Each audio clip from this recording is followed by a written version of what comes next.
Hi there, Becky here from 168 Fitness.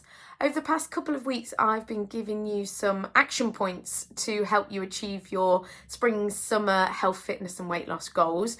So this week I'm going to give you some more advice. Hopefully you set some goals in week one and you're well on your way to making some progress towards those goals. If you haven't set goals already, I would encourage you to do that. They can be health related, fitness, they can be weight loss, they can be clothes sizing, inch loss, anything like that. It can just be about getting back into routine, just feeling better. However, whatever you want to achieve, however you want to feel, and put a measure on that of some way so you know when you've achieved it. That's always a good way to make it specific, make it measurable as well.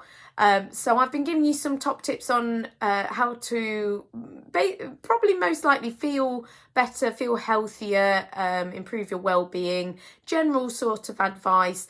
So if you do need any specific advice on how to achieve your goals, please do get in touch. But for now, we'll keep it kind of general, but I think it will help most of you to be following my advice at the moment. So this week, my top tip is to suggest that you try and cut out I wrote down in my notes to cut out alcohol, but then I realized not everyone drinks alcohol. Like for me, I will have maybe 1 or 2 drinks a month, if that. Like alcohol isn't my thing, and that's just because it's not part of my social life. I don't find myself going to the pub that much or anywhere like that. Once upon a time, I'd be going out, I'd be drinking, and yeah, that was when I was in my 20s, perhaps. But for now, yeah, I don't find that alcohol is my thing. So cutting out alcohol would be A, fairly easy for me, but B, not that beneficial. I don't think I'd feel any different for cutting out alcohol. So if you find that alcohol is one of those things that you perhaps drink too much, or you're drinking alcohol out of habit, maybe you come in from work and you're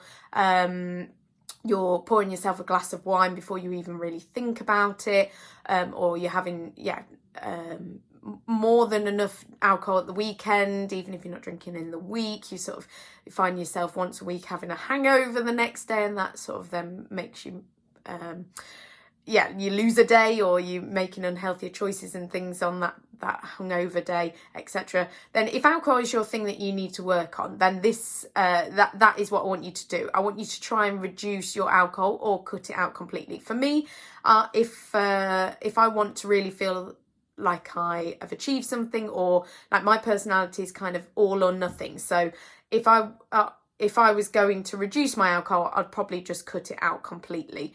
I'm not saying you have to do that, but some people might find that going cold turkey is probably better. Or if you know you're going to do it for maybe a 4 to 6 week period, then that would be the way forward.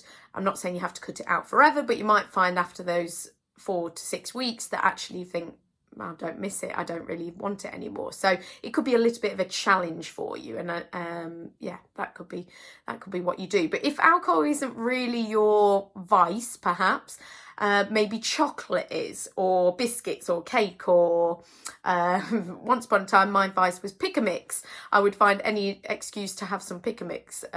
So whatever your vice is, what would be my vice now? Sometimes it's been peanut butter. But what I've done with all of these things, when I find myself eating something or consuming something more out of habit, or more because I know that it's tasty, or it gives me something other than energy, I try and stop it. I try and cut it out for a bit, so that I kind of forget that emotional connection with it. Because really, food is like putting fuel in your car. That's all it is. It's putting fuel in your body. It should be, if we were making good food choices, we'd be picking those foods that would give us the best energy and keep us energized and efficient, like you would for your fuel for your car. You're not looking for any kind of happiness or extra emotional kind of benefits from food if we were doing it in a very kind of strict way. Now, I want you to enjoy food. I don't want you to feel like you don't enjoy it, but I would love for you to enjoy it for the fact it makes you feel good. You're investing in your body, you're keeping your body healthy and things like that. So that's where why I'm suggesting kind of cutting stuff out, is so that you just reset your relationship with some foods or substances like alcohol and things like that. Having that time out can really benefit you, so that then you come back to it when you want to, if you want to, and you've got a better relationship with that food or that thing or whatever. So that's what I would suggest that you do. Maybe cutting out whatever it is that you find yourself maybe a little bit addicted to, any opportunity to have it.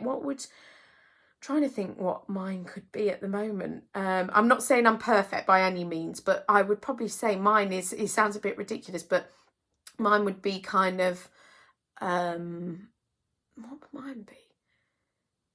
I can't really think off the top of my head. I feel like I've probably addressed a lot of stuff at the moment, but yeah, it could be things like portion sizes or things like that.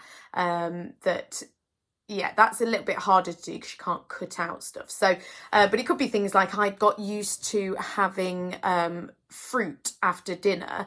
Now that might sound like, oh, that's not that big a deal, but I was having it out of habit rather than because I needed it. So I tried to stop that and address that I don't need to have it every single time. If I want to have it and I feel like I just need something sweet, then fruit is a good choice. I'm not saying it's not.